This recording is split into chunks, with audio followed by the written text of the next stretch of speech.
қазіргі уақытта құндылық енді ақша. Бірақ мен ойлаймын, қазақта құндылық ол ақша болмаған. Үйдің іргетасы сияқты егер іргетасында құндылықтар дұрыс болмаса, сырттан келген құндылықтар оны тек әлсірете береді деп ойлаймын өз ойым. Мысалы нешедесің? 6-да. Біздің әңгімемізді тыңдап отыр. Олар осылай отырады, осы әңгіме осы жігіттің мойнында қалады. Біз де кейде іштей риза болатынбыз, енді жігіттер барынша бірігіп жұмыс істеген сайын, біріккен сайын ол жерде күш пайда болады. Қуанышымды қалайша жасырамын, үйге қарай апалап асығамын. Анам менің той жасап жатқан болар, аман келіп қаладан асыл жаным. Балаларымыз ертең әрбір этапқа абыроймен өтіп, өзінің майын да шығатын кезде майын шығарып, тер шығатын кезде терін шығарып, сол осы жолда тек қана жақсылықтарға, ізгіліктерге толы болсын. Бізді кім тыңдайды? Біз кімге керекпіз? Біз біреу үшін айтып жатқан жоқпыз. Өзіміз үшін айтып жатырмыз. Осындай тұнық жерде тұрсаң егер, көңілің қайдан ыласбай болады. Ауыл бай деп біз кейде менсінбейміз, ауылда тұрған адам ей шіркін бай болады. Арайдым, арайдым, ау арайдым, арайдым.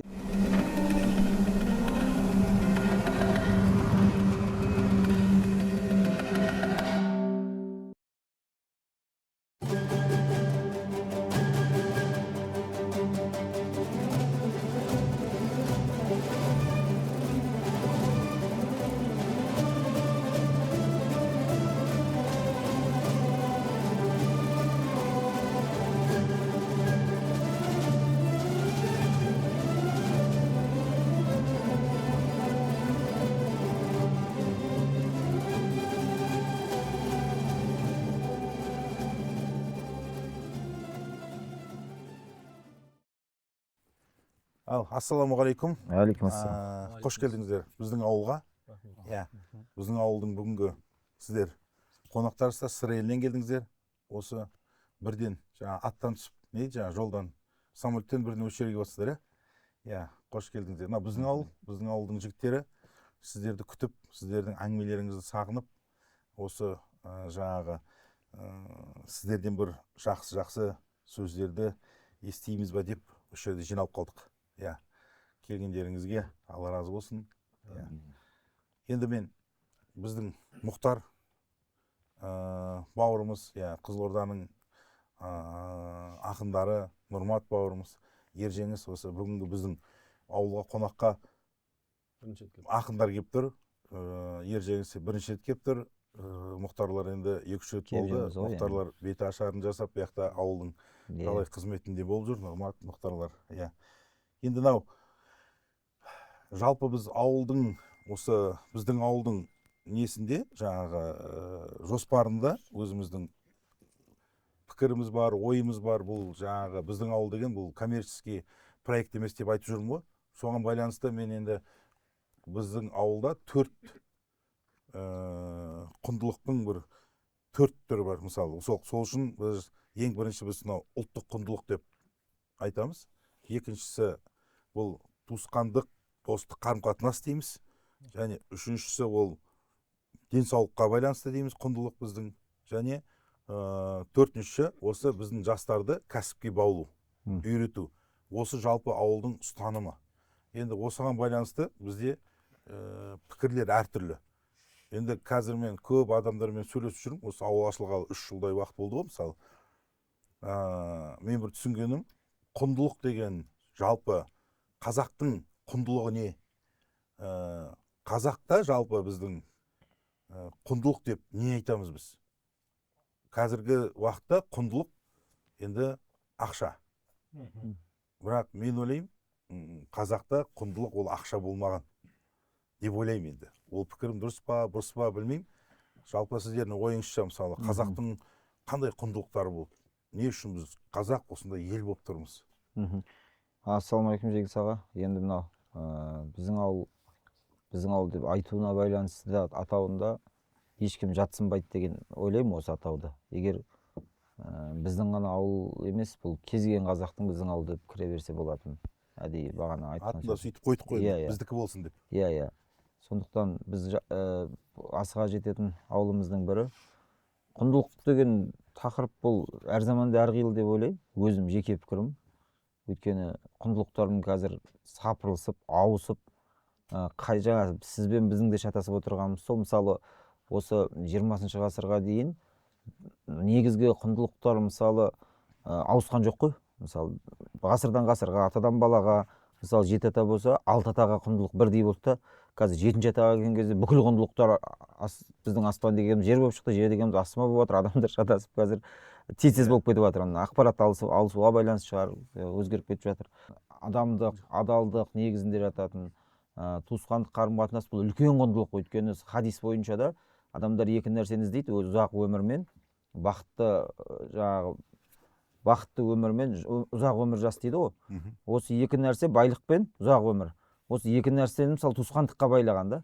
Өйткені туысқаныңмен сіз негізгі құндылық 4 нәрсенің біреуінде тұр. Өйткені ол әрбір адамның туысқаны сынақ өзіне. Оның жақсы болуы, жаман болуы сендердің қарым-қатынастарыңа әсер етпесін. Ол мысалы таспен ұрғанда аспен ұр деп қазақ оны мақалдармен де бекітіп тастаған.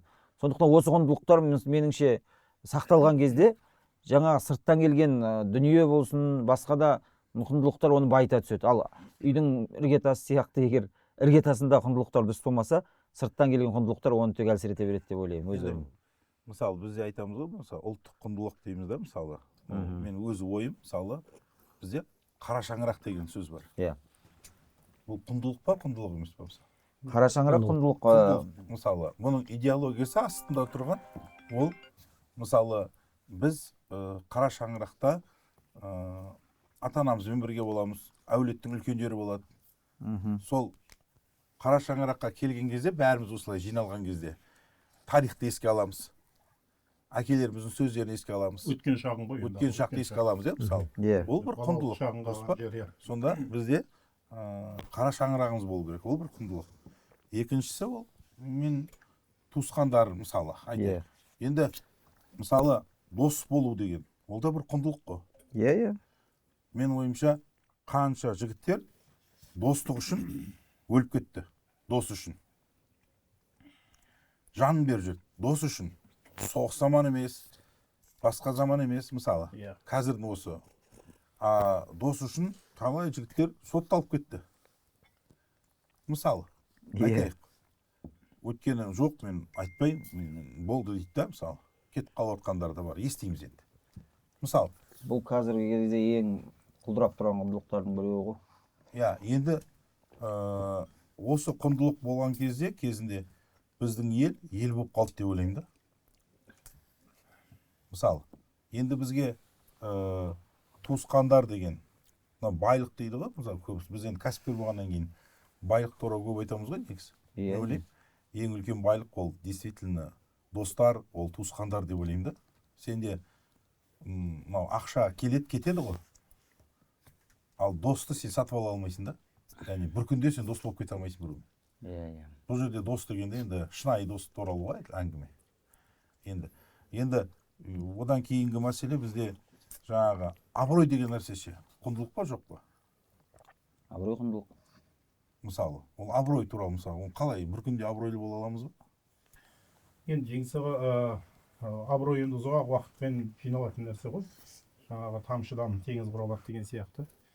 Адам ұзақ уақыт бір адалдықтың жолында жүріп, өзін дәлелдеп жүріп, ол ел оны бір уақыттарда бір құрметтейтін болады.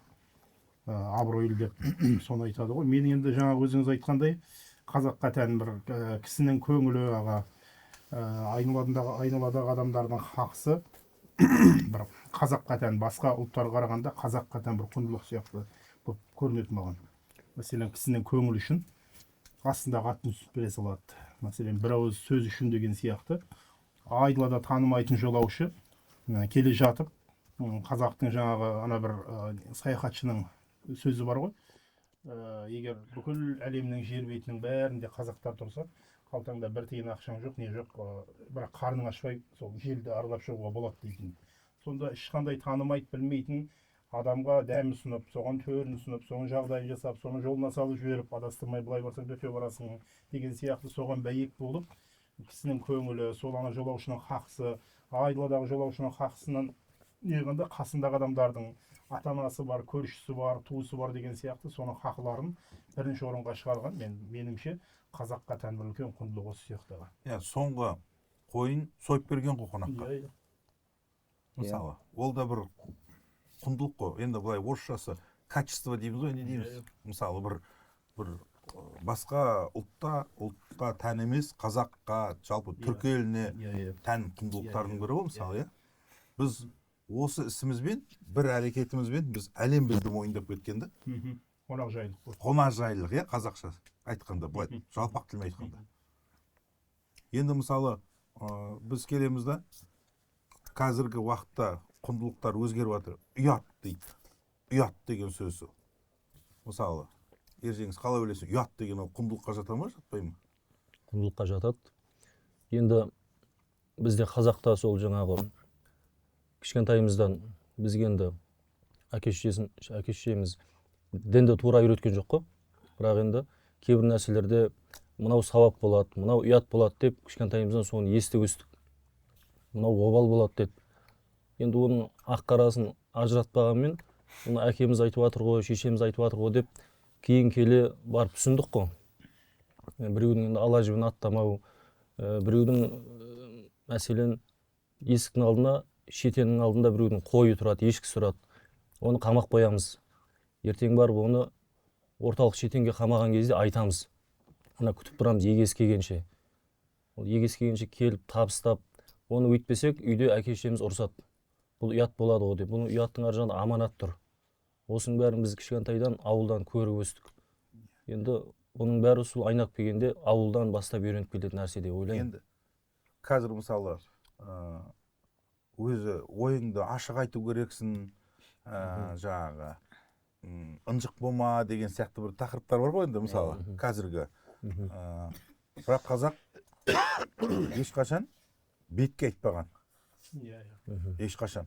Бұл да бір не? Қасиет бұл. Жаңағы мақалдап қырынан боковой берген бәрін. Ол енді айтатын адамның түсінігіне байланысты. Түсінігіне бұл. Енді ол баяғыда біреудің үйіне келін түсіпті жеңгесі аға, сөйтіп ана келін ұйқыбас екен. Енді қашан барса атасы барады, шай ішкісі келеді, келін келді деп қол ұзарды деп шай ішетін шығар деп ойлаған сенімнен шықпай қалған ғой енді. Сөйтіп сол үйде ұзатылмаған бір қыз бар екен. Сол енді келіннің баланың есігіне кіре алмайды, қызының айтып емін еркін ғой әкесі. Сол дауыстап айқайлап қызын айтып жатыр дейді, қызым ертерек тұрып шай қой, ертең ұйқың қысып қоймай бара жатса барған жеріңе барып ұйықтарсың деп айтты. Сөйтіп жаңағы қызым саған айтамын келінім сен тыңда деп.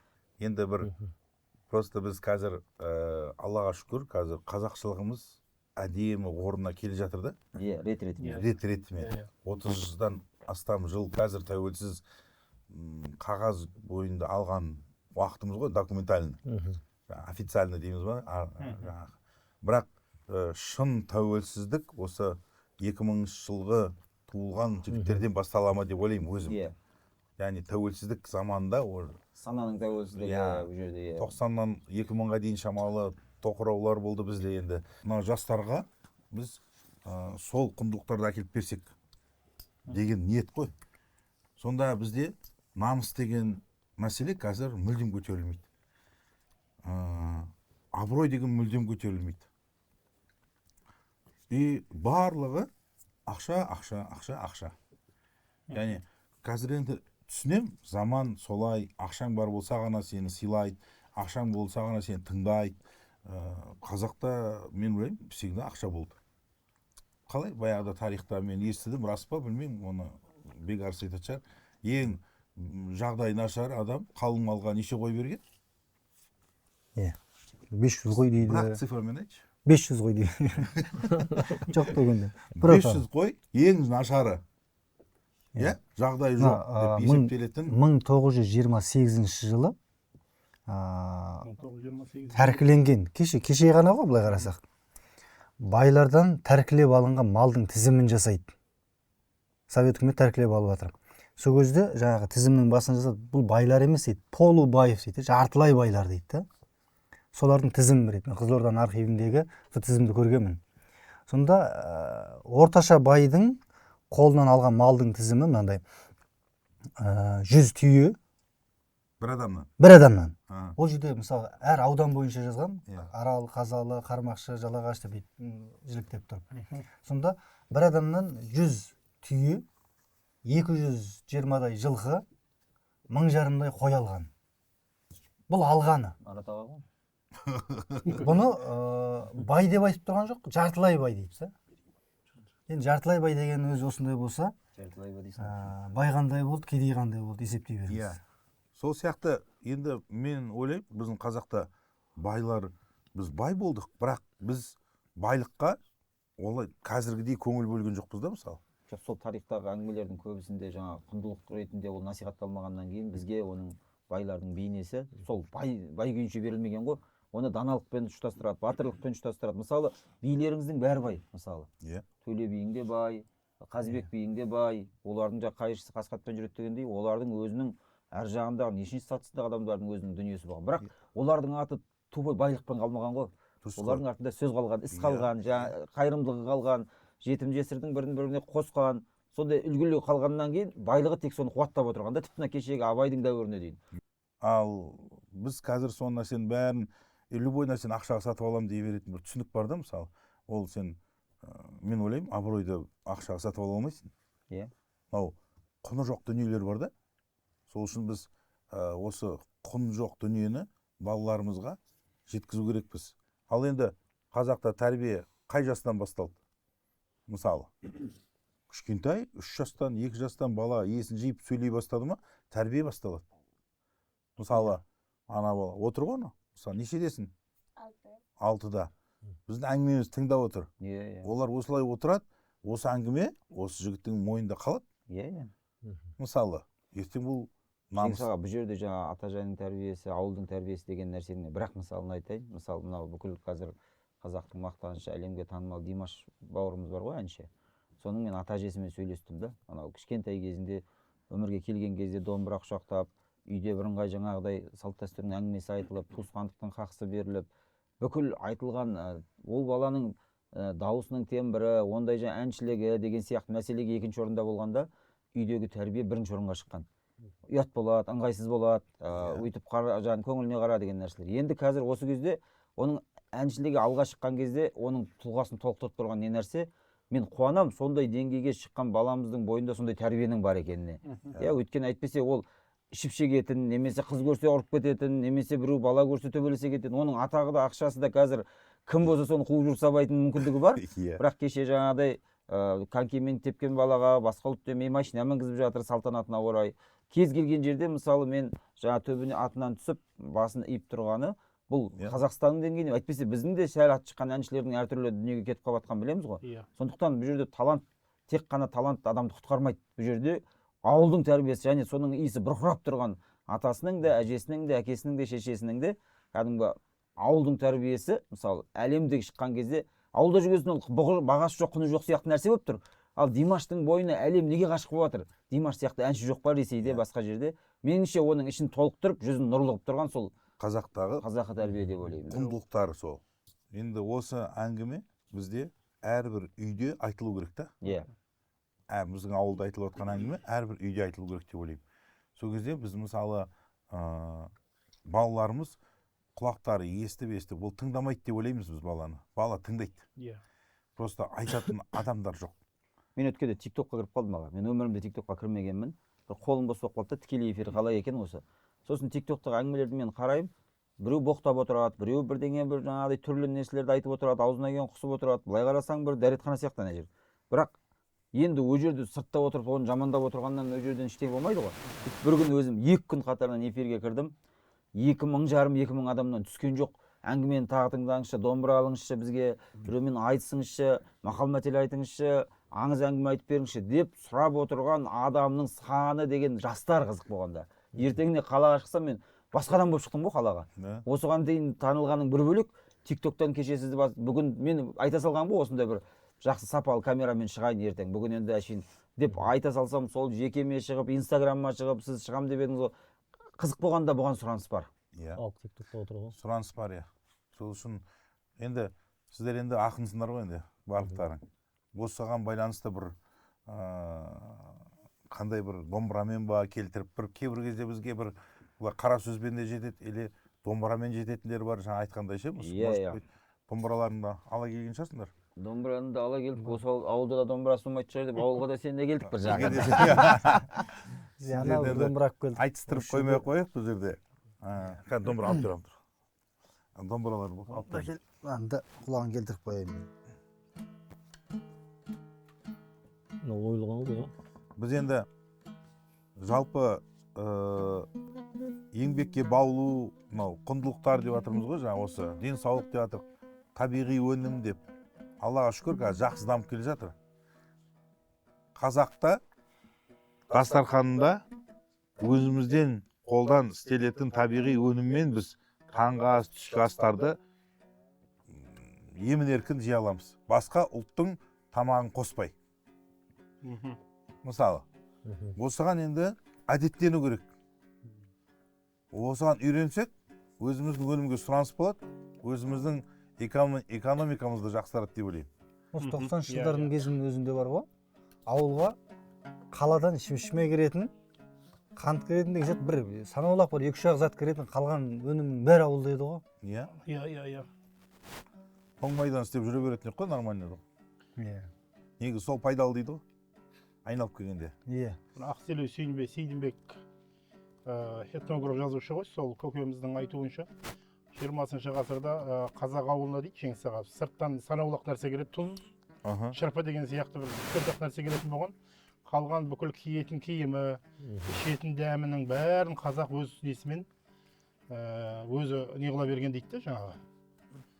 Бәрі өзінің ауылында, ешқандай сыртқа бір қол жоймаған, қарамаған, жолға қарамаған. Тек қонақ келе жатыр ма деп жолға қарамаса, қалған бой бәрі өзінде. Ешқандай ауыл ашық алмаған деген сияқты. Осы нәрсені қайтадан қазір біз дәріптемесек, біздің ауылда еңбекке баулып, егін егіп жатырмыз, мал ұстап жатырмыз, сиыр сауып жатырмыз. Енді құс бұрында бізде болмаған, құс еттерін жеу, құстың жаңағы жұмыртқасын, басқасын жеу, қазір біздің немізге сіңді ғой енді. Күнделікті тамағымызға. Құстардың бәрі жылы жаққа жібермей керектерін алып қалды. Керектерін алып қалды деген сияқты. Соны қазір енді қолымыздан келгенше осылай басын бастап ауылдың өнімдері деп осы жаймен келе жатырмыз. Аллаға шүкір, күшті дастархан шығады екен. Еще оны біз мақтанып айтатындай дастархан. Оның бүкіл витамины, кальций, басқасы деген сияқты ғой. Сол үшін енді жалпы айту осылай бір ауылдың тақырыптары ғой енді бізде барлығы. Ауыл болғанда қазақ елімізге керек тақырыптар бұл жерде. Ауыл деп айтсақ та, как будто бір жаңағы қаладан ауылға көшу керек, қала дұрыс емес деген мағына шығып қалуы мүмкін да. Оны тағы да айтқанда, мәселе ауылға көшуде емес. Құндылықтардың негізі оригиналы ауылда жатыр да. Сол оригиналын алып алып қалаға кетейік деген ғой қайтадан. Біреудің баласы айтты, әке, осы ауылда тіршілік тоқтап отыр ғой, қалаға көрсе қалай болады десе, әкесі айтады дейді, урбандамай тиіш отыр деп. Урбанизация деген нәрсе өзі ауылда. Мұхтардан бір ән болсын бізге.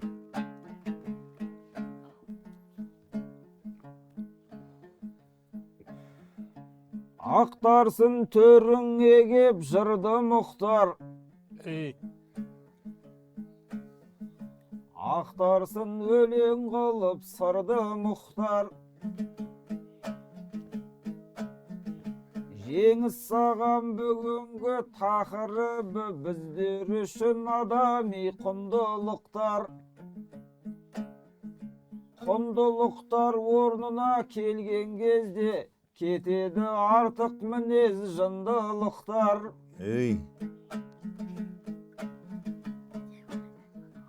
Біздің ауыл атына сай болады, біз ғана емес бұл жердің жай қонағы. Бұл ауылдың төріне келген кезде алдыңда құрт ірімшік май болады. Жан-жағыңа көз тастап қарасаңыз тау болады, шапқылаған тай болады. Шаңырақтан аспанға көз тастасаң шалқасынан жататын ай болады. Осындай тұнық жерде тұрсаң егер көңілің қайдан ылас бай болады.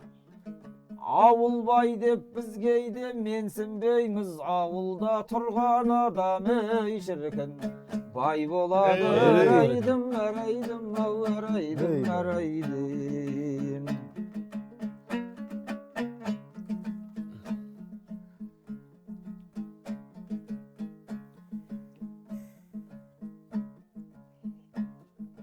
Қазағымның емес қой елі сараң, елімнің ертеңіне тегіс алаң. Осы елдің шөбін, осы елдің ауасын жұтып жүргеннен соң таныс қой әрбір қырат шөбі саған. Бір ауылды көшіріп осы жерге бір дәуірді көшірді жеңіс ағам. Алдағы жүрер жолы ашық болсын, балалар үйренгені кәсіп болсын. Бір ауыл ғана емес, әр ауылдың лайым несібесі тасып толсын. Ауылға ғана емес, бейнетке де балалар жан тәнімен ғашық болсын. Нағыз бейнет адал еңбек жасап сосын. Қолында майға батырған қасық болсын. Бүгінгі осы ауылдың нығметі бұйырса әр қазаққа ей шіркін. Нәсіп болсын арайдым, арайдым, ау арайдым, арайдым. Ей деп қой. Шабыт беріп отыру керек. Төрге келіп бауырсақ жейтінім бар. Ақындықпен танытсын кейпін ұлдар. Көп сөйлеп кетті ғой деп ренжімеңдер, бір кесе қатықтан соң қосылай ей шіркін. Дейтінім бар, арайдым, арайдым, ау арайдым, арайдым. Ай, машалла. Ішіп алсам кішкене, кетіп қалдым ба өзім. Ағарған ішіп Ақ шек деген осы ақ қой осы, иә. Мына ыдыстардың бәрі, Ән айтасың ба? ыдыстардың барлығы, тағам дәннің барлығы. Бұрын ауылда бауырсақ меніңше тойдың иісін шығаратын. Бір жерде бауырсақ пісіріп жатса, тойдың жақсылықтың оказывается осы кезде ойлаймын, сол бір гармондар бөлінеді екен ғой, соған сөл бөлінеді екен.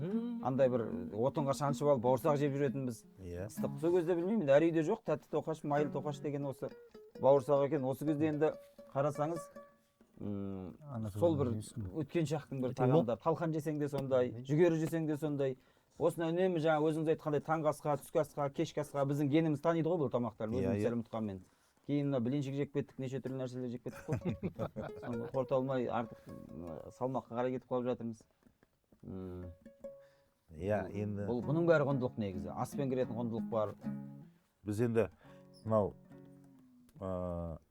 ауыл деген түсінік бар да бір, или иә, сондай сияқты бір жалпы кеше мен айтып жатырмын ғой, кім айтты ауылда білім жоқ деп. Иә. Негізгі білім, мысалы біз қазір оқып жатырмыз да, мысалы просто құлпынайды оқыдық та кеше. Не деген ғылым анау, биологияның ішінде. Сосын жердің азот, мазот, кислород, химия, физика, агрономия, бәрі соның ішінде ғой. Иә. Сонда мен атам кетпен алып қораға кіріп кетсе де, жаңа қолына жаңағы малға нелерін алып малға кіріп кетсе де сөйлеп жүретін. Мен ойлайтынмын, қасында тағы бір адам бар шығар деп. Сосын қарасам жаңа жылқымен сөйлеседі, салып жатқан ұясымен сөйлеседі, шөбімен сөйлеседі. Сөйтсем бұл кәдімгідей табиғатпен тірі адам сияқты сырласады екен да, сөйлеседі екен да. Бізге айтты кеше, сөйлесіңдер дейді. Енді құлпынаймен жауап бермегесін үндемей қалатын. Біз жаңа итак құлпынаймен сөйлесетінбіз. Мен айтамын, дұрыс деп жүркенбіз ғой деймін, ана сөйлесіңдер дейді. Кеше ана интервью бергенде айтамын, біз бұлармен сөйлесеміз отырып айналайын деп жаңа. Сосын мынау егін еккен адам бір Құдайға жақындау болады екен. Енді бәрі не болғанда да риск жоғары ғой. Салыстырмалы түрде. Мен айттым, не деген қалай егеміз, біз енді ешқашан егіп көрген жоқпыз. Яғни ұлдарымыз, қазіргі жігіттер қазір осы 2-3 жылдың ішінде осы ауылда ер жетті. Кәдімгі бір жап-жас балдар еді, не дейді, жаңа 11-12-дегі. Құлпынайдың ортасында ер жетсе, ұяты да мысалы, олар енді қазір көкпар тартатын жігіттер. Ой, бәрекелді. Мысалы, білектері білек, аллаға шүкір, кәдімгідей. аллаға шүкір. Мен айтамын, бір амандасқан кезде бір жігіт сияқты деймін да, қолың бір тастай болып тұрса деймін да, Иә, Иә, жаңағы майысып тұрмай. нағыз жігіт деген бір жұбаңыз бар еді ғой. көкнәр Иә. тартатын жігіттердің айырмашылығы болу керек. Сол нағыз жігіт деген. Иә. Сол үшін бұл көкпар деген нәрсе адамның бір еркектік гормондарын басқасын. Бұл жерде былай қарасаңыз, қазақта мен мәдениетіне әлі күнге дейін таң қаламын да. Бізде еш нәрсені атын атап, асын сызбай айтпаған ғой. Бізде бәрі табиғи түрде бола берген да. Иә. Таңертең қатық береді, ішесің. Жатарда қатық ішіп жатасың. Сонда асқазан қорытылады екен өзінен. Кейін Түркияға барып көрдік қой, түріктер айран жеді екен деген. Иә. Біз Түркиядан қалған дейді. біздің неміз қазіргі кемшілігіміз, біз соны дәріптей алмайды екенбіз да. Оны дәріптеу үшін ойлаймыз, оны несін дәріптейміз, ол и так белгілі ғой деген сияқты. Өзіміз Банальный сияқты. өзіміз білгеннен кейін ойлайды екенбіз да, елдің бәрі біледі екен деп. Енді қазіргі заманның жаңа өзің айтқан TikTok дейміз, Instagram дейміз, заманға байланысты қазір айқайламасаң, сен жоқсың. Тұрған жерде қалып кетесің ғой. Иә. Сол сияқты енді қазақтікі жаңағы тағамдары қазақтың керемет екен. Кеше ана мыжыманнан жасап жатырмын ғой, бүйтіп жаңағы нанды, тапа нанды, ыстық нанды. Біреу жазып қойыпты. Не бұны енді әңгіме қылып дейді да. Өкінішке орай деймін да, енді бұл әңгіме болу керек болып тұр да енді. Мұжып отқан өзі ғой. Мысалы, енді қараңызшы, сол бір тапа нанды жасау дым бір қиындығы жоқ. Қамыр не екенін түсінетін адам болса болды да, мысалы. Таңертең жұмысқа кетіп жатқанда ыстық нан істеп, майға салып бір 10 минутта бітетін дүние ғой. Оның несін айтсайшы, буын бұрқыратып алып келген кездегі жаңағы ғой сол. Сол ғой енді, сол Қансөліңмен момент организм қой. дайындалып тұрған. Соны папыр-топыр 10-15 минутта бітетін дүние ғой негізі. Соны біз ұмытып кетіп, соны бір ойбай деп жатырық. Енді айту керекпіз енді сол құндылықты. Иә. Мысалы, оны мысалы айтпасақ тағы болмайды. Енді өстіп, мынау кейбір адамдар өзіндегі қабілетін өзі білмейткен бар екенше. Біздің балдар айтады ғой. Айтса сен бүйтсің. Әке дейді, мен мынандай нәрсе менің қолымнан келетінін білген жоқпын дейді да. Мен мынаның бәрін істей алады екенбіз ғой дейді да, мысалы. Элементарно кәдімгі нәрселер. Сол сияқты біздің қазақтың негізгі құндылықтарын біз дәріптеу керекпіз. Оны атын атап, түсін түстеп, асын сызу керекпіз. Енді оны әркім өз саласында айту керек. Сіздер өнер саласында айтасыздар. Біз еңбек саласында айтамыз. Докторлар медицина саласында айтады. Мысалы, ғалымдар кітап саласында айтады. Әркім өз саласында айтсын. Мысалы, сол кезде біз ортақ мүдде бар, соған әркім өз тілінде айтсын дейсіз ғой. өз мамандық ретінде негізгі мақсат не? Негізгі мақсат осы құндылықтарды ашып беру. Өйткені мынау орта буын біз оны естідік та, бізге ол дұрыс таныс сөздер да. Ал мына жігіттерге наларқа 17-де, сен нешедесің? 14-те. Мына жігіт 17-те сияқты. Бұл габаритіне қарасаң, ол біздің ауылдың жігіттерінің ана несіне. Олар ана кәдімгі көкпаршылар ғой олар енді. Жаңағы 14-15-те мынандай жігіттер ертең қандай біздің батырлар қайда Біз шықты? 40-тамыз ғой отырмыз оған. Мысалы, міне батырлар осылардан шығады ғой ертең. Иә. Өйткені неге? Осы табиғи, бұл құндылық, жаңағы табиғи өнім, табиғи өзіміздің жаңағы былайша айтқанда естественный дейді ғой, өмір осылай. Иә. Сосын мынау біз егер де өзіміздің құндылығымызды білсек, біз өмір сүреміз да. Иә.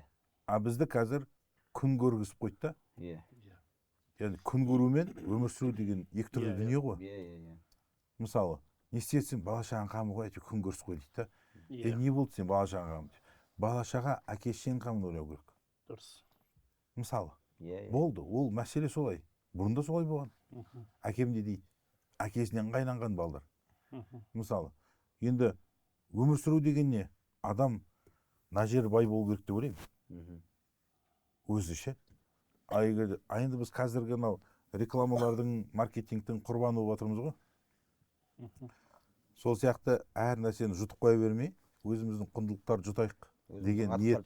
Иә, өзіміздің қатықты жейік, өзіміздің нанды жейік, өзіміздің жаңағы мейрамханаларға барайық, тамақтарға, тағамдарға өзіміздің мысалы барайық. ол осылай бұл құндылық Иә. басталады. Мен ойлаймын біздің қазақта осындай күшті қанымызда бар дүние бұл ше. Енді 2050-де мен ойлаймын 25 жылдан кейін біз керемет бір уровень деңгейге шығамыз. Иә. Құдай қаласа. Өйткені мына жігіттер 40-тан асып 50-ге келеді. Құдай қаласа. Басы 40-қа келеді. Бір ауылды не қылады ғой енді. Иә. Мысалы, Құдай қаласа. енді осы күннен бастап мынандай әңгіме тыңдап жүрген жігіттер ойлайын 25 жылдан кейін не болады олар? Иә. Мысалы, Иә. сол үшін Алла қаласа. иә, Алла қаласа, сол үшін біздің болашақта үмітіміз үлкен, бірақ ол үшін біз Өз жаңағы тұсымыздағы эстафетаны өзіміз мына ортаны үзіп алмай, ананы әйтеуір жеткізіп, мына жігіттерге ұстатып кетсек деймін. Мына қазір осы жерде отырған 14-те 15-тегі жігіттер осы ауылда бір төбенің жауапкершіліктері мойындарында. Иә. Олар сезініп, нәтиже шығарғанына қуанып, осындай прямо уайымдап жүр. Осында нәтиже шықса деген сияқты. Мысалы, Абдулла бізде құс бағытын қарайды. Мысалы, Ахматтарың осылар қазір мектеп спорттың саласында, мысалы, бұл джудодан чемпион. Машалла. Бір жағынан осы ауылға келеді да, жылқы жағында жүреді, жем, көкпар, ожақ бұжақ осыныкі. Аниха барып жем бұладанлар деп қойсаңызшы. Иә. Бұлар күрескен кезде ана көкпар тартқандай лақтадан. Сол ғой сол уже. Мен айтамын сені. Постоянно. Иә. Сол сияқты сабырларымыз бізде сауда жаңағы. Бұның тілі бар. Әрқайсы өзіне ыңғайладық енді. Бұл қонақтармен сөйлеседі, қонақ күтеді. Стол керек десеңші. А? Иә. Бірнеше тіл біледі және. Иә, сөйлейді әр жерде.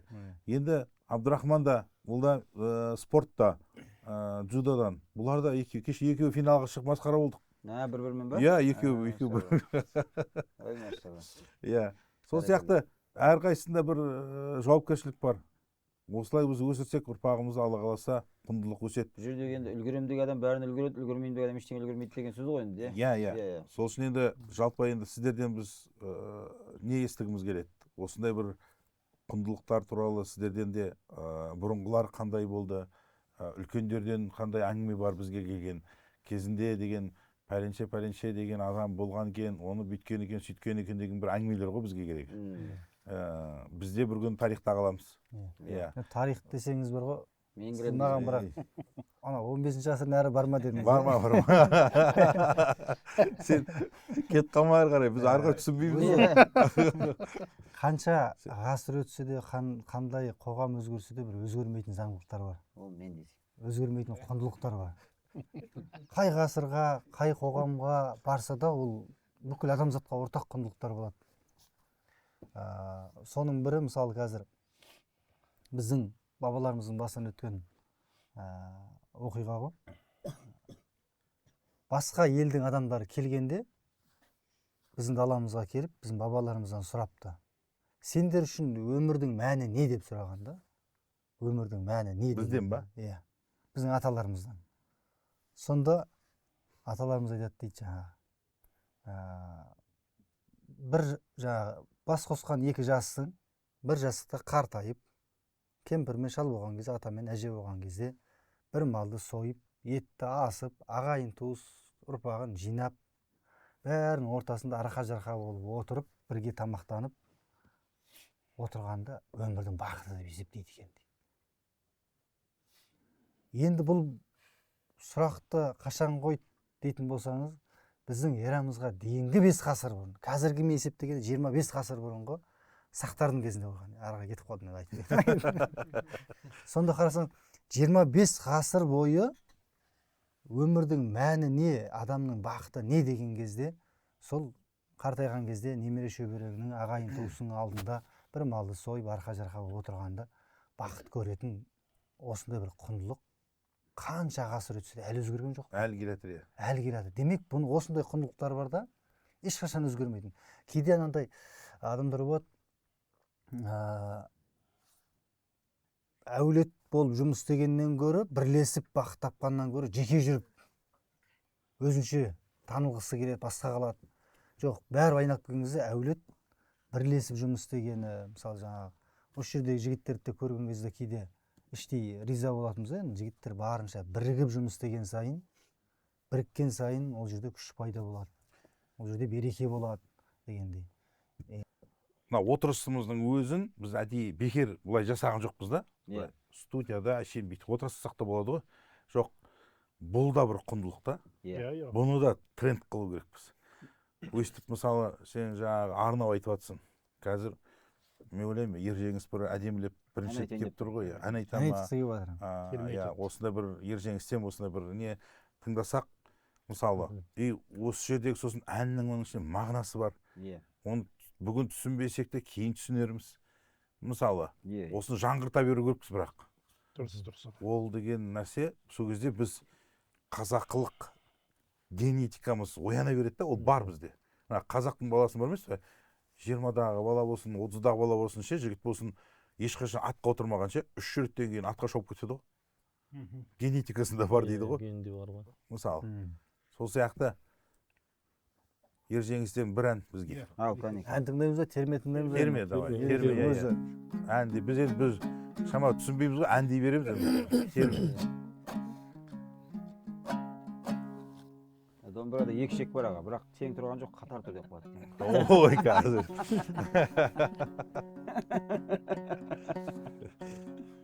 Өздерің ақындарың айтқан сөздер. Деу керек екен деп деп атсыңдар ғой. Анаға сағыныш деген өзім термен бар. Ана Дидарды хит қылғаны терме. Автордың өз аузынан тыңдайық. Біз бақыттымыз ғой, иә? Автордан тыңдау. оригинал Оқушым сөмкеңді ұста киініп ал. Қайта қой қонақ кепті үйіңе бар. Деп ұстаз мектебімнен қайтарған ет тыңдаушым қонағы кім кейін ұғар. Күйсе де сағыныштың отындамын. Қонақтар болсын мейлі жақындарым. Атанам қалдырмаушы ет сабағымнан білмедім неге жедел шақырғанын. Алысамын ойыммен сенделемін. Үйге қарай аяңдап мен келемін. Сағынған соң алыстан ат терлетіп келген шығар ағалар жеңгелерім. Ей, Келгеніме апалар жезделердің, олар болса үйіме тез келермін. Айтқан кезде ұстаздың келбетінен қандай қонақ шақыртқан сезбегенмін. Бұл қонақ ішінде көп наласы бар, кешегі мұңын шаққан бала шығар. Көшені бойлап үйге ойлап келем, деседі жорамалым нағашылар. Қашанда баласына жаны құштар, анам ба ақ жүрегін алып ұшқан. Баласын айлар бойы көрмегесін шақыртқан сол екен ау сағыныштан. Қалаға емделуге жөнелгеннен, ізінен хат жазғанмын өлеңменен. Сағынып кеттім сені құлыным ау, сауығып емханадан келем деген. Қуанышымды қалайша жасырамын, үйге қарай апалап асығамын. Анам менің той жасап жатқан болар, аман келіп қаладан асыл жаным. Анам менің той жасап жатқан болар, аман келіп қаладан асыл жаным. Арасынан халықтың қара құрым, таба алмады баласын, анасын бала құлын. Күтсе дағы сарғайып анасының келмегенін білмеген болатұғын. Бәрі мынау ауылдың адамдары, жылағандар тұс-тұстан қараңдады. Анаң қазір келеді деді біреу, алас ұрып жүрегім алаңдады. Сағынышты адамым санамдағы, анам еді айтыңдар анам қане. Көлік келді сол күні қала жақтан, жатыр біреу үстіне ақ мата жапқан. Тегесімде көпшілік сол адамды үйге қарай көтеріп бара жатқан. Ақ сүт беріп өсірген анам екен, ақ жамылып қимылсыз ана жатқан, сонан бері кішкене жүрегімді айықпастай сағыныш жара жапқан. Шуағын төгіп тұрған жаны нұрлы, елестеп анам болып сағым тұрды. Сағынып келсе екен тез деп жүргенде, тағдырым ғұмыр бойы сағындырды. Түседі күлген кезі кейде есіме, күлкісі қуанышы сыйнесі бе. Ғаламның сұлулары татымайды-ау анамның күліп тұрған бейнесіне. Ғаламның сұлулары татымайды-ау анамның күліп тұрған бейнесіне.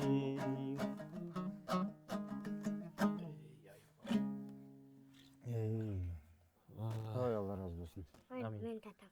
Бұл Ержеңістің мектеп оқитын кезде анасына жазған еді, Алла алдынан жарылқасын. Өткенде Дидар бір ұмытып қалды ғой сахнада. Содан кейін менде де бір ұмытып қаламын деген бір фобия бар да. Оған дейін өйтіп шатаспайтын едім. Әр айтқан сайын уже сөздерін алмастырып әйтеуір. Мынау әрбір әнде бір мағына бар ғой енді бізде. Біз енді кейбір нәрсені мынандай әнмен, термемен күшті қылып жеткіземіз ғой енді біреуге мысалы. Біреуге көңіл айтсақ та, басқа қылсақ та деген сияқты. Кезінде енді осы нәрсе болды ғой бізде. Аллаға шүкір. Енді ата-ана дегенде бір үлкен нығмет қой. Ол даже білмеймін, құндылықтан үлкен не бар екен. Айтады ғой, мынау Аллаға біз шүкіршілік айтамыз дейді да мысалы. Яғни бар бізге осынша нығмет бергеніне. Әкеңе де шүкіршілік айту керек екенсің да. Осындай нығметтерді бізге бергеніне. Сонда оған Алла рұқсат еткен екен ше. Ата-анаға осындай рахмет айтуға, шүкір айтуға ше. Кеше осы Ақатаевтың несінен естіп қалдым да. Сол үшін біз енді көп жерде естиміз да. Мынау ата-анасы кеткеннен кейін оның қадірін білу керек екен дей береміз да. Бірақ мынау тірі кезде біз или бар кезде біз оған бармаймыз почему-то. Осындай бір нәрсе бар да. Енді соны біз біреудікі бізге мысал бол ғой, енді ғибрат қой. Соны бір уақытын кетірмей, мысалы тәрбиелеп алсақ, уақытын кетірмей, баламыз тәрбиелесек, уақытын кетірмей, ата-анамызды құрметтесек деймін ғой енді. Мысалы, бұл ауылдың да үлкен бір рахат жері. Бізге бұл ауылға әулетпен келеді да бәрі. Ата-аналарын ертіп келеді, туысқандарымен келеді, үлкен құндылықтың бір ұйытқысы болса дейміз. Осындай бір, осы кезде бір әрбір нәрсеге бір себеп керек қой негізі. Сол үшін осындай бір үлкен нәрсеге біздің әулет осылай бір себепкер болып отқанына да бір жағынан қуанамыз. Аллах бізге осындай нәрсені нәсіп еткеніне қуанамыз. Енді жаңағы құндылықтарды балаларымызға жеткізсек, сөз біздің қазақ негізі ауыз екі жеткен ғой көбіне. Бізде осы қабілет бар, жаттап алу, естіп алу, кейін айтып жүру деген. Осы қабілетімізді әрі қарай дамытсақ деймін да. Осы жігіттер естіп ертең, бүгін бала ғой енді ойнап жүр, мысалы айтайық, кейін еске алады. Мен біздің балдарға айтамын мен, сендер бақыттысыңдар деймін. Неге деген кезде, сіздердің замандастарың сендердің ертең 15 секундтық видео көріп өмір сүріп жатыр. Ал сендер мына жерде айтатын әңгімелерің болады. Мына жерде талай қызықтар өткен. 2-3 жылдың ішінде ше мысалы. Талай жаңағы ойнап осы жерде атқа мініп, одан құлап жаңағы бір әңгіме болады деймін да айтатын. Ертең.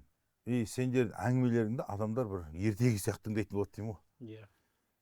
Сонда ал өйткені массовый, жалпы жігіттер қазіргі ондай әңгіме жоқ. Үйде ондай әңгіме жоқ. Сол үшін біз өзіміздің дәстүрлерімізді, өзіміздің құндылықтарымызды дамыта беру керекпіз. біз ойлап отырмыз қазір бізді кім тыңдайды, біз кімге керекпіз? Біз біреу үшін айтып жатқан жоқпыз, өзіміз үшін айтып жатырмыз. Мен осы әулеттің жаңағы осы жігіттердің әкесі ретінде, көкесі ретінде мен өз міндетімді атқарып жатырмын. Сіздер бізге қонақ болып кеп қалдыңыздар. Осы сәтті мен пайдаланып, сіздерден осы әңгімелеріңізді тыңдап қалайық, естіп қалайық деп. Оны біз айтамыз, бірақ сіздердің ауыздарынан естіген екінші мәселе. Мысалы, енді әрі қарай басқа адамдар да көрсін деп, жаңағы бір сақтап қою үшін кейінгі ұрпақ көрсін деп жатырмыз бұны. Енді әйтеуір әрқайсысы бір нәрседен алса деймін ғой ішінен. Сол үшін құндылық деген нәрсе өте маңызды екен. Мынау адамдағы құндылық үшін адам тұрып береді екен. Құндылық үшін адам табанды болып нәтижеге жетеді екен. Мысалы, өкінішке орай қазіргі құндылық ақша болғаны енді үлкен саясаттың, үлкен жаңағы маркетингтің, рекламаның арқасында ғой. Не үшін адамдардың бәрі бас істемей бір құндылыққа құнсыз дүниені құнды қылды да, құнды дүниені құнсыз қылып тастады. Сонда біз абырой, намыс, ұят деген нәрселер бір құнсыз болып қалды. Бір ақша құнды да. Бізде не дейді? Менің атамның бір ақ сөзі бар. Ақшаға бітетін дүние дейді, ол арзан дейді. Ақшаға сатып алуға, мынаны сатып алуға болады, ананы сатып алуға. Сатылмайтын дүние бар дейді. Қымбат деп соны айтасың дейді. Мынау қымбат қой деген жол, бағасы бар ма дейді оны. Бағасы болса болды, ол арзан дейді. Ол арға не маңызды емес дейді, қанша екені. Ол екінші мәселе дейді. Сатылмайды десе не істейсің? Бітті. Сол сияқты осы бір үлкен дүние, бұл тақырыпты енді таңертеңге дейін қаза беруге болады, отырып алып. Сол үшін тағы да бір ойлап тұрмын, бір Нұрмат жақтан бір әдемілеп бір сен эстрадный өлең ба сенге қандай еді? Жаңылтпаш па? Ән жақсы Енді еді. сіздер кеп тұрған кезде домбыраны тартқызып алмасақ мерейін шығарып.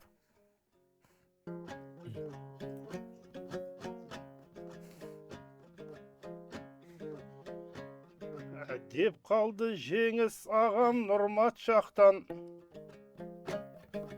Болмайды сөздің соңын сырғақтатқан. Айтайық бір-екі ауыз түйген сөзді біздердің дәстүр емес ыржақтатқан.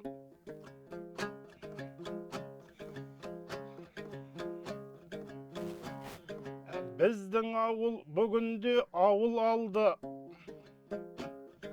Бұл ауылдан талайлар тәлім алды.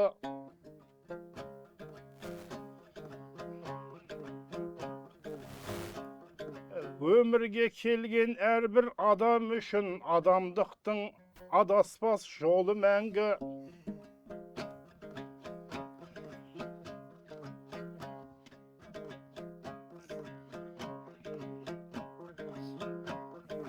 Бұл ауылда мал да бар, дақыл да бар.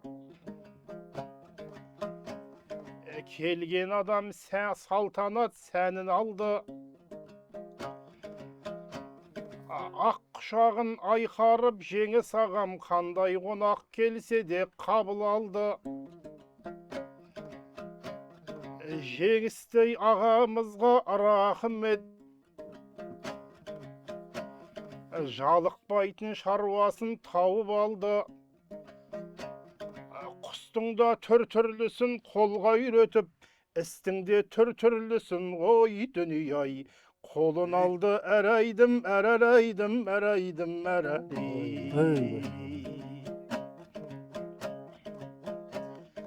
Болмасын жамандардың келекесі, жақсының тарқамайды мерекесі.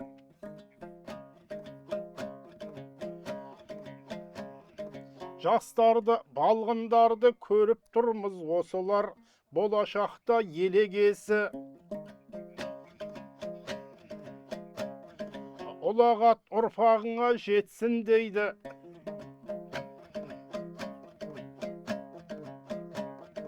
ауылдың өссін ұрпақ немересі,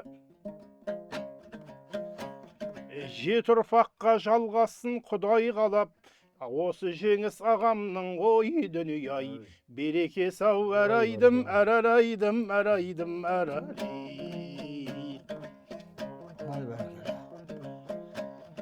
жақсылар шектелместен өсіп өнсін,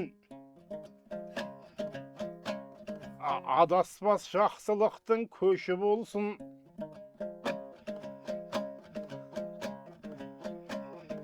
Құлақсап әңгімені тыңдаған жас, кейінгі жас буынның басы болсын. Құдайым ғұмырына бағдарытып, жамбылмен тетелесер жасы болсын.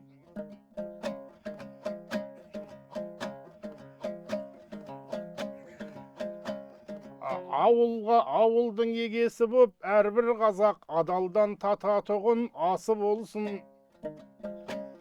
Сыр бойынан кеп тұрған ақындардың тілегі түйіні де ой дүние ай, осы болсын әр айдым, әр айдым, әр айдым, әр айдым.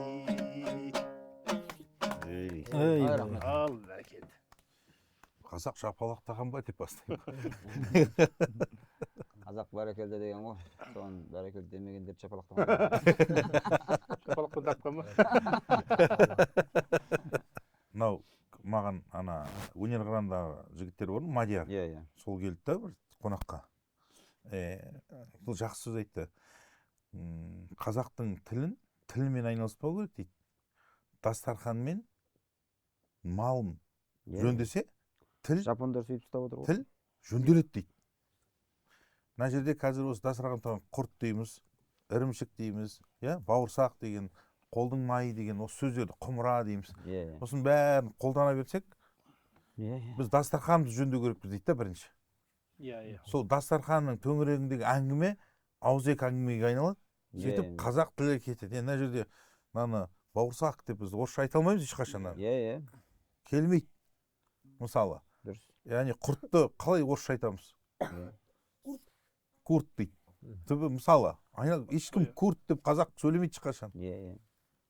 Мысалы, осылармен қойсақ, біз өзіміздің жаңағы тіл келеді дейді да. Сосын малымызды ұстай бастасақ, малдың бойында, жылқының бойында қанша құндылық тұр ғой. Жаңа өзіңіз айтқан сөздің бәрі соның бойында тұр. Біз оны мысалы қазір атқа мінер дейміз, аттың үстіне мінген үзеңгілес дейміз. Машинада жүріп айтып жатырмыз ғой жылқыға байланысты. Ал жылқының өзінде жүріп айтсаң, ол тіліңді байта түседі да, не істеп жүргенді өзің білесің. Аттың тұрасы, тағасы, анау шашасынан бастап, шашасына шаң жұқпаған жүйрік деп жүйріктерді айтып жатыр. Ол шаша деген қай жерде тұрады, оған қалай шаң жұғады, шаң жұқпағанда қандай болады, шаң жұққанда қандай болады мысалы. Шашасы шаңнан көрінбейтін жүйріктер бар ғой мысалы. Дүйсенбек Аяшұлы деген ақын, ағамыздың ауыл тілі деген өлеңі бар аға, ауыл тілі деген. Соны ауылдағы мектепке 4-5-ке оқыған қаланың қызы келіп сабақ берді дейді. Сонда бір бала айтты дейді, апай, мінер жағыңыз бор болып қапты деп айтты дейді. Мінер жағын істеп сөйтіп, сол жақта айтқанын білмейді дейді. Оқып берейік та сол өлеңді. Көргенінен көп еді көрмегені, сезгеніне сенгенінен көп еді сенбегені, әдебиетті бітіріп жолдамамен қала қызы ауылға келген еді. Тіл үйрер тәптап 90 наны қалалықтың ауылға көп салмағы, сабақ үсті бір бала апай, мінер жағың бор бопты деп салғаны. Қиындыққа кездесті құрсын не бір, ой сонда бір өксіде дүрсін көңіл, мінер жақтып даланың шабандозы сол қол жақты айтарын білсін бе бұл. Тілі үйрер тәптат 90 наны қалалықтың ауылға көп салмағы, жүріп ақ көңіл бір жігіттің ырғасайық кел құрбы деп салған. Қайдан білсін екен ырғасудың, жетегінде біраз күн жүрді ашудың, күлсінай кеп әлгі сөз сұрастырса сыңар екен сырласып мұң басудың. Шыға алмайтын шың екен тау өлкенің қазақшасы өзінше тәуір тұғын, үйретем деп келсе де қала қызы үйрен алмай қор болды ауыл тілін. Қотан деген сөз үшін бір баланың шығарғаны кластың шырғалаңын, қабылдамай ақыры қайтарда ол 4-5-ке бітірген тіл маманы. Енді тапсырлеп береді ол. Енді мына ауылда, қалада филологияға деп оқыған әңгіменің барлығы филологияны бітірген ол. Бірақ филология деген ол қазақтың этимологиясы бар, фразеологиясы бар, лексикасы бар, ол жерде бүкіл қазақтың арғы бергі әңгімесі бар ғой. Бұны соны мамандық ретінде оқығанда оның жанды тілін білмейді ғой. Мысалы, ауылға келген бала олар қателе сөйлемейді мысалы да. Жаңағы сол қол жағы мінер жағың бар болып қап дейді мысалы. Ол мысалы атты мінетін жағын қай жағынан білетін балдар мінет та, ол өзі білмейді ғой ол атқа мініп көрмеген ғой ол. Сондықтан Атқа сол жақтан мінеді иә, ғой. сол жақтан мінеді да. Соны қамшылар жағың бірдеңе болып қалып дейді, мінер жағың бірдеңе болып дейді. Осы жаңағы сіз айтқан төрттілікпен бірге келетін дүниелер осылар. Оны қолданып жүрген адам айтқызбай түсіне береді да. Қолданбаған адам мінер жағың дегенде Тағы да қалай қандай енді? сөз болды ішіне? Мінер жағы деді. Қотан деген сөз. қотан деген дейді. Малдың Оны- жаңағы қойдың қотан қамайтын жері ғой мысалы. Шетен ғой. Иә, мысалы, иә, шетен деп айтады бір жерде. Мысалы, сиырлардың тобырын табын деп айтады. Түйенікін келе деп айтады, жылқыныкін үйір деп айтады, қойдыкін отар деп айтады. Олардың қамайтын өздерінің әр нәрсесін тұрған адамдардың тобыры сияқты өздерінің топтары бар ғой. Соны мысалы қой қорайтын жерде қой қамайтын жер ғой жаңағы қойдың қой қоймайтын қотан ғой былайынан келгенде енді. Иә. Соны енді анандай сөздермен ассоциация бергеннен кейін анау түсінбей қалған ғой енді ол. Сол Тоқтап тұр деп басталуы солай болғаннан кейін сөйтіп аяқталады деп ойлаған ғой енді. Яғни жалпы бұл тіл мәселесі де осылай дами береді деп ойлаймын да. Иә, сол Яғни- қансонарда қаншама тіл бар, Иә. аңшылықта қаншама тіл бар біздің. Ең керекті біздің архаизмдеріміздің барлығы қолданылмай тастап кеткен. Біз қазір неден шығып қалған жерлерде жатыр ғой. Мысалы, Иә. баяғыда Алмас ағамыз айтатын, жырау өлді дейсіңдер, оны іздесеңдерші, сол үлкен жолдың бойында өзі шығады, өлігі шығады ғой деп. Сол сол жаққа қарай барсаңдаршы енді деп. Сол сияқты тілді іздесең, сол бабамыздың байырғы жолына түссең, өзі шығады, өлігі шығады ғой. Иә. Енді Тірілтіп алады адам. осы нәрсе бір жаңғырту дейді ғой енді. Осы біздің ауылдың тақырыптары да осындай да енді. Бір жаңғыртайық. Иә. Яғни себеп осыны. Иә, Келешекте бізде алдымызда тағы Ашқан да қоянды атқан қоянды алып кетеді дейді. әртүрлі тақырыптар бар да мысалы. Мысалы ұлттық құндылықтың ішінде біз мысалы сүйек мүжу деген бір Вот, мына Нұрматтың как раз. темасы ма? Мысалы, Соған берген ғой. мысалы сүйек Сол жолда мүжу кеткен. ол бір үлкен мәдениет анау. Иә. Мысалы Оны тураудан бастап қой енді, былайынан мәдениет келгенде. дегенде енді может қалай айтуға болады енді. Дұрыс, Айтайын. мәдениет дұрыс айтады. Мәдениет па? Мәдениет қой. Енді былай қарасақ ананы мүжгенде не үшін мүжген, не үшін мына жілікті мынаған берген, не үшін қойдың басын былай адамға береді де оны қалай одан жаңағы қойдың басын әркімге балаларға береді. Бәрінің мағынасы бар. Иә. Біз осыларды дамытсақ, мысалы тіл өзінен өзі дамып кетеді. Иә. Өткенде біздің ауылда Қолданыстан түседі ғой. Әкімберей деген жігіт айтады, табақ жасайтын жігіт қой. Сонда ауылға келген кезде, қонақтар келіп табағын жасаған кезде, табаққа қарайсың да кімдер отырған, бұл үйге кімдердің қандай қатысы бар екенін бірден білесің дейді. Жамбас тұрса жақ құда отыр, бас тұрса құда отыр, одан кейін күйеу төс тұрса күйеу тұр сол жерде деген сияқты. Иә. Сол табақпен ақ туысқандық қарым қатынастары сен кімсің деп сұрамай ақ әр адамның өзінің статусына байлай табақ тартылады дейді да. Соны танымайтын болсаң, енді табақтың бәрі саған табақ болса, онда сен оны танымайсың ғой былайынан Иә. келгенде. Өзің жемесең саған жегізеді дегендей. Сондай да бір келешекте тақырыптарымыз болады. Келесі тақырыптарымыздың біреуі ғой. Иә. Оған да арнайы. Мысалы бүгін сіздер келгеннен кейін, енді сіздер тіл маманысыздар ғой енді. Былайша Иә. айтқанда. Сол үшін мынау тарихтан біледі, басқадан деген сияқты сол үшін бүгінгі бір тақырыбымызды осы бір құндылық деген бір жақсы сөз ғой. Иә. Даже просто құндылық деген сөзді айта берген өзі әрі қарай екінші сұрақты ол не деген сұрақ тудырады да әйтеуір. Иә. Содан кейін барып Осылар что-то көп айтып кетті. иә осылар деп жатыр. Ол не дейді? Баяғыда жаңағы осы немен айналысасың, сонымен адамдар зерттеп кетеді ғой мысалы. Дінмен алысып кетіп еді, бәрі дінді зерттеп, мынауың дұрыс екен ғой деп кіріп кетті. Біреуді жамандап еді, ғайбаттап. Оны қаншалық жаман екен деп көрді да, мынауың что-то жаман емес сияқты ғой деп. Иә. Керісінше оны жақсы көріп кетті. Мысалы, Алланың қолындағы дүниелер ғой енді бір. Иә. Сол үшін бірақ біз ниетімізге қарай Алла береді. Біздің ниетіміз бір мақтану, басқа емес. Мынау өзіңе жақсы көргенді бауырыңа жақсы көр дейді. Сол үшін мен балдарымды жақсы көргенім осы. Айналайыным, мен сен жақсы көремін осы. Сен осы еңбексен істеу керексің. Неге сен ерте тұрмайсың? Неге сен ананы бітірмедің? Неге сенде жауапкершілік жоқ? Уәдеде тұр деген сияқты. Осылай қонақтар келгенде олардың әңгімесін тыңдату. Иә, қазір енді бұл да өзгеріп кетті. Жаңа балалар үлкендермен отырмайды. Ол бір кетті ма, екінші кеткен нәрсе тойға барғанда ешкім балаларын ертіп бармайды. Ол кетті. Жазатын болды неге? Балаларын ертпей келеміз деген. Даже. Иә, енді сол сияқты мен айтып жатырмын. Тойға шақырғанда Мұхтардың мысалы 5 баласы бар ма? Көп балалы, 2 баласын алып келсін деп Мұхтар келінмен тағы 2 орын. Иә. Норматта 3 бала бар ма, Нормат 1 балаңды алып кел. Ержеңісте 6 бала бар ма, 2-ін алып кел. Иә. Мысалы, Бекарыс өзі. Бекарыста 10 болса, 3-ін алып кел деген сияқты. Мысалы, Иә. осылай. Дұрыс қой. И екінші мәселе не? Келесі Соларға буынды дайындау дейсіз ғой. дастархан арнайы ер жігіттерге, қыз балдарға деп бөледі да, мына балдар мысалы тойға бізбен бірге барады еріп. Енді сол кезде мына сенің балаң, бұл менің балам танысады. Кімсің? Мұхтардың баласымын. Кімсің? Жеңістің баласымын. Ол кім? Анау мен көкем.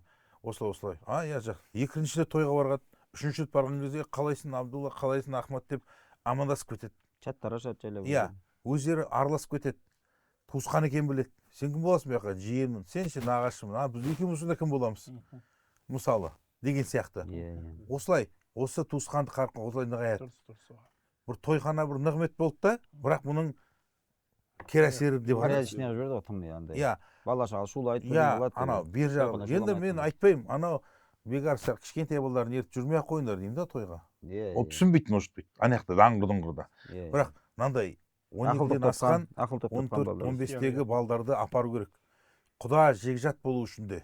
Дұрыс. Ана үйдің баласы бар екен, ана үйдің қызы бар екен деп жеңгейлер көреді. Ана біздің бала бар еді деген сияқты. Осылай қазір кімнің қандай болса, кімнің қандай немен айналысады білмейміз. Иә. Бұрында шешесіне қарап қызды ал дейтін ек, қазір нянясына қарап қызды ал деу керек. Мысалы, мұғалімге қарап аламыз ба, кімге қарап аламыз? Әкесіне қарап қыз, жігітті әкесіне қарап қараймыз ба, әлде кімге қараймыз ба? Иә. Водителіне қараймыз ба? Өзіне қарағаннан ештеңе анықталмайды дейсіз ғой. Мысалы, өйткені әке баламен ешқашан жүрмейді да, Иә. оның қасында водитель жүреді да, мектепке апарады, университетке апарады, басқа қылады. Былайынша айтқанда енді. Иә. Енді әке мен бала диалог болмағаннан кейін, ол қалай әкеге ұқсайды? Иә. Ол водительге ұқсап кетеді ертең. Мысалы, Иә, жоқ, табиғат сондай. или Инстаграм қай нелерді көреді? Соны қай тренермен жүрді? Сол кімнің қасында көп жүрді? Ортасының құрбаны ғой не Иә. болғанда да. Сол үшін бұрынғыны оны алып келу де қиын емес. Алла қаласа ол да келеді. Бірақ бұны айту керекпіз осылай. Жаңғырта берсек, ертең той жасағанда былай болады. Оны өзімізден бастаймыз. Иә. Ертең біз Алла қаласа осы ауылда үлкен тойлар болады. Өткен жылы біз жасадық әке мен бала деп. келдім мен мысалы. Балаларыңмен келдіңіз. Шарт қойды бұл кісі екі балаларымен келіңдер дегенше. Мысалы, сол бір идея ғой. Мысалы, келді балалармен. Балалары ойнады, күресті, қырғын болды осы жерде мысалы. Кетті. Сол бір сәт. Мысалы. Бастамалар ғой сөйтіп. Иә. Былай қарасақ, қазір адамдар тойға жаңалық іздеп жүр аға. Келістемеген істегісі келіп басқаша қылып ше. Иә. Осындайларды сіңіріп жіберсең адамдар ше. Күшті. Бір сәттік эмоция алса да, кейін әйтеуір өздерінің балдар өскенде әйтеуір күшті болады, ол жақсы болады. Сосын жалпы біз өзіміз тез бейім халықпыз ғой негізі. Тез болып кетеді. Тез уайымда, ана қатты уайымдай да бермеу керек. Бірақ уайымдамай бейғам болмау да керек. Иә, уайым ердің қорғаны дейді ғой. Негізі адамның бір азғантай уайым ол жауапкершіліктің белгісі да. Яғни біз уайымдау керек. Бейғамдықтан. Бейғам деген дұрыс емес. Мысалы, тым уайымсыз, мұңсыз деген енді жаман ғой. Иә. Енді уайымдай беру де жаман да. Депрессия, ар жағы. Өмірден түңіліп кетесің. Ол да дұрыс емес. Сол үшін бір әдемі ортаны алсақ, Алла қаласа. Осындай бір жақсы сөздер, жақсы бір әңгіме. Енді мен ойлаймын, біраз жақсы әңгімелер айтылды. Бір не жаңағы қалай еді, қазын шайнай берсең де несі кетеді дей ме, қалай еді? Мақұлдатып қойын, сендер қастан отырмын. Қазын шайнай берсе дәмі кетеді. Дәмі кетеді дейді. Кім, Бекарыс па бір әдемі бір немен домбыра или қалай? Бекарыс сол мақалын оқымай ма ғой? Жоқ, енді Бекарыс ма ренжиді ғой. Менсінбедің ба мені? Жоқ, Бекенің жақсы әндері бар аға. Жақсы әндері. Жоқ, сен домбыра туралы айтсың как раз. Ана айтып жүрген түріктің несі ше? Ноғайдың ба? Ноғайдың ше, асау Ноғайдың. Осы енді, Бекарыстан бір әдемі ән болсын, сонымен түйіндейік, қорытындылайық. Түйіндейік, қорытындылайық, бір баталарыңыз беріңдер балаларға, сонымен. Жоқ, кісілерден сол, кісілер қайтып жатқан кезде айтқан әндеріңді айтсайшы. Бекарыс менің құрдасым, мына нелерді түсіріп жатқанда түсінбей қалмасын, Бекарыс не қылып мүйіздеп отыр деп. Бекарыс. Осындай. Күндесін десе. Біз осы бәріміз құрдаспыз ғой қатар. Құрдаспыз бір заманның төліміз ғой. сондықтан Енді. Нені айтайын деп тұрмын? ана кім өркен Қайсыған Өркенді құрдас. өркен кіммен ойнайды ғой Тимохамен Тимуха, иә. жаман қылады ғой. Әбден ғой. өзі бұл ауылдың құрылуы да о басынан негізгі дүние осы ұрпақ тәрбиесі, ағайын туыстың ынтымағы, бірлігі деген дүниені ойлағаннан шыққан жоба ғой енді үлкен. Алла сол ниетке береке берсін деп тілейміз ең баста. Өмірде әсіресе қазіргі заманда шығар деп ойлаймын, Алланың бізге беріп жатқан нығметі өте көп, шексіз. Алла шүкір етсең, соның берекесін арттыра берем деген. Бәрекелді. Қуаныш Қолқайып деген бір ақын Ей, бауырымыз бар. осы тамаша. Тараздың тумасы. Сол Қуаныш ағамның бір шүкір ет бауырым Аллаға деген бір термесі бар еді. Ай, тамаша. Соны айтып берейін. Хайбулла Ханафия.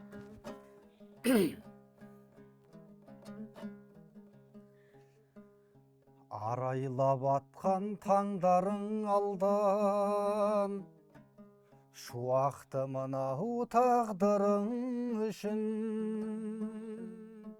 Кембағал жанның арманы болған, аманда есен саулығың үшін.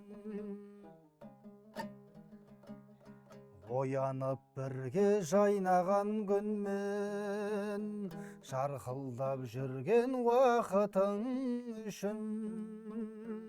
Қасыңда қамсыз ойнаған күлген, отбасың балаң бақытың үшін. Шүкір ет бауырым Аллаға, шүкір ет бауырым Аллаға, өзіңді өзің алдама, бес парызыңа бекем бол, бұйрығы хақтың сол ғана, бұйрығы хақтың сол ғана.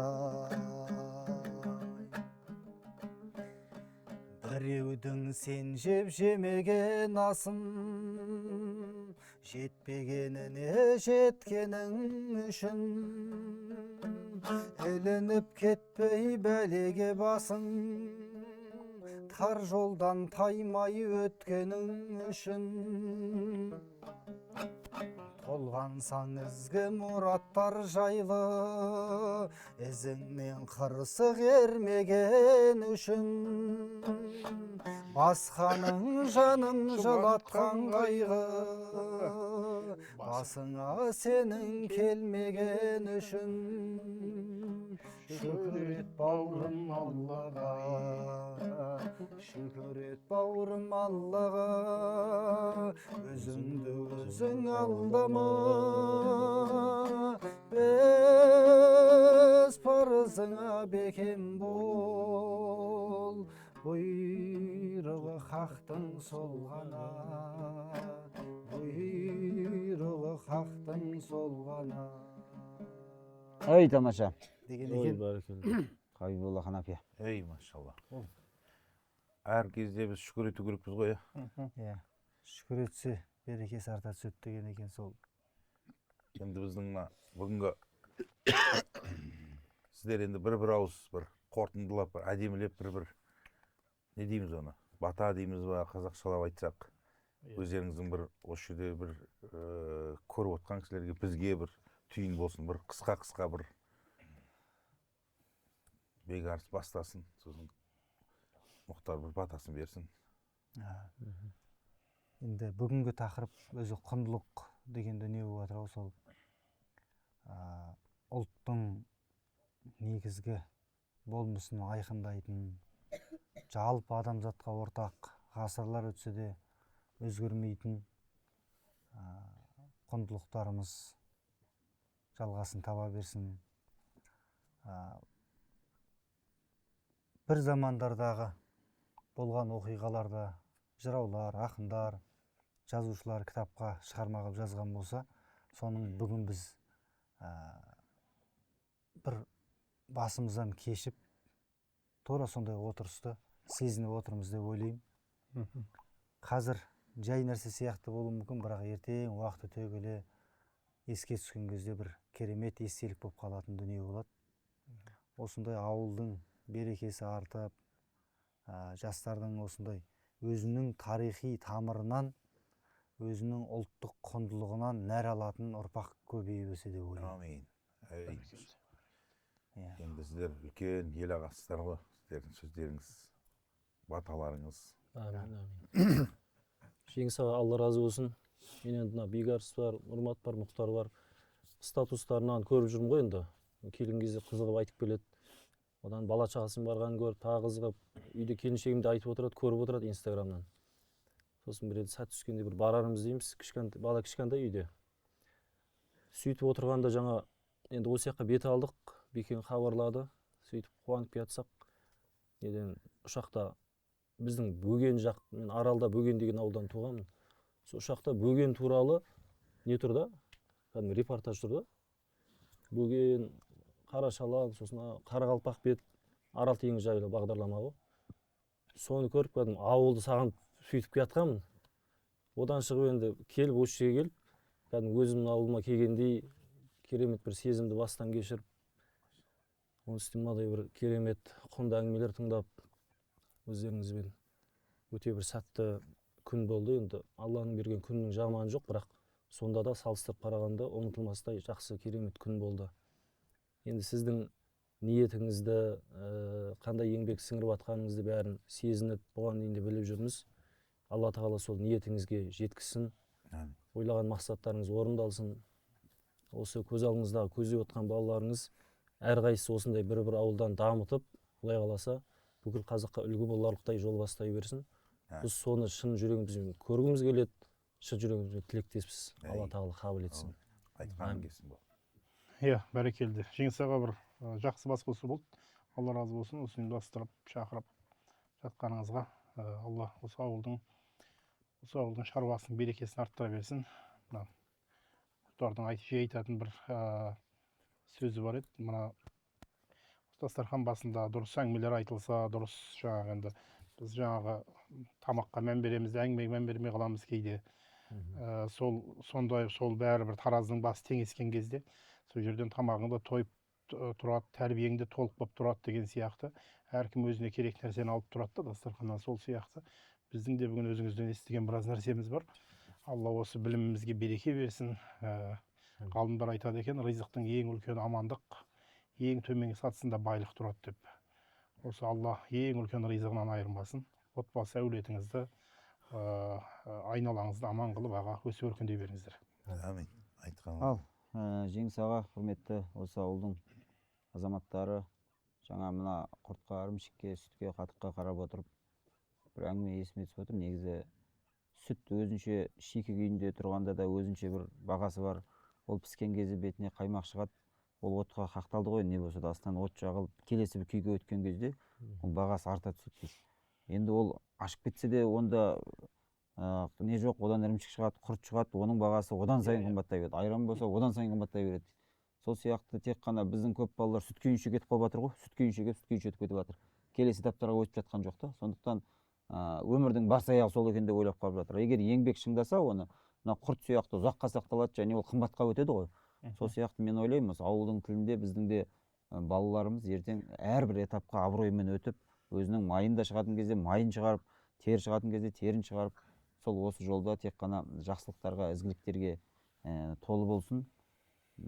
Соқса да қысқы боран, күзгі дауыл, соқса да қысқы боран, күзгі дауыл, осы жерде бар қаншама ізгі бауыр, аманаттар арқалап мінген болсаң болады, әрбір аттың тізгін ауыр. Жеңіс ағам бастаған бұл бастама, біздің ауыл деген бұл сіздің ауыл. Көрерміз не болса да пешенені. Балдар мұнда келсе екен, көшедегі қазақтың бар құндылығы осы жерде, келген жанның бақытын еселеді. Бауырсақтай шашылмай, әрбір қазақ қатықтай үйіп тұрсын кеседегі. Аллаху акбар. Ой, керемет болды. Кеседегі қатықтай. Әдемі. Я, Алла разы болсын. Қатықта риза. Қатықта риза. Қатыққа өстіп жатыр. Енді осы балдардың әйтеуір осы сіздердің баталарыңыз бұл тілек қой енді. Алла разы болсын. Иә, Иә. алла қабыл етсін. Әумин. Алла әйтеуір осындай. Бұл мәселеде ең маңызды мәселе біздің пейіліміз, Иә. Ниет пейіліміз. ниетіміз. Қазақша пейіл дейді ғой, ниет қой жалпы. Сол ниетіміз халис дейді. Адам бір таза болса, алла оған береке беріп қояды. Оған жетеміз. Иншалла. Иә. Сол үшін ең үлкен күрес біздің ауылда бұл ниетпен. Мақтанып кетпейік, мақтағанға. Жаңа даттағанға сұқамайық. Иә. Жаңағы өз мақсатымызбен алдыға қарай жүрейік.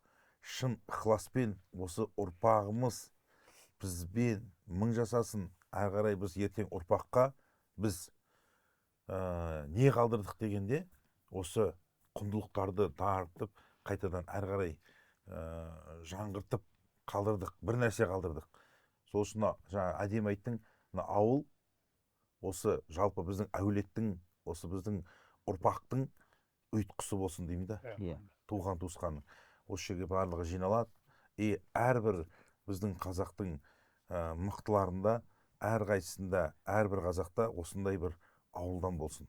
Иншалла. Менің арманым осы жерден кемінде мен көзім тірісінде 100-дей үлкен кәсіпкерлер осындай қылып ауыл жасаса, өзінің әулет үшін бір 1000-дай мынандай жігіттер шықса деймін. Мына Абдулла біздің бірінші түлектеріміз негізі. Иә. Жалпы. Енді соңғысы, мен көргеннің соңғысы 1000-шісін біз көрсек, осы жерде оған бізде осынша ғана уақыт бар. Сол үшін біз осындай үлкен-үлкен мықтылар шығарсақ, біз қазір бір 10 шақты баланы шығарамыз деп ойлаймын. Дәл қазір 2-3 жылдан кейін бұлар үлкен додаға түседі өмір деген. Үйленеді, осы жерде сөйтеді да еншісін алып кетеді. Осы үлкен ұрпақ, осылар біздің нәтиже. Иә. Одан кейін біз қабірде жатқанда да біз кәсіпкерміз ғой. Тыныш жатпау керекпін деймін ғой. Доходпен жату керек. Ол қандай доход? Мен білгенді осы балдарға үйретіп кетсем, артынан қалдырған шәкірт істеген істерінің Сауабынан. маған сауабынан келіп тұрады. Ол біздің табыс. Дұрыс. Иә, оның құнын Алла ғана біледі. Сол үшін біз осындай үмітпен осы нәрсені жасап жатырмыз. Бәрекелді аға. Иә, Алла разы болсын. Келгендеріңізге Алла разы болсын. Алла сапарларыңызды жеңілдетсін. Кеп тұрыңыздар, біздің ауылдың қонағы боласыздар әрдайым. Иә, құрметті сіздер, Алла сіздерді сыйласын, Алла абыройларыңызды асырсын. Алла осы дүние ақыреттің сіздерге осындай жақсылығын беріп, сіздер де, сіздердің ұрпақтарыңыз сіздермен мақтанатын болсын. Алла Алла разы Ой, болсын. рахмет жігіттер.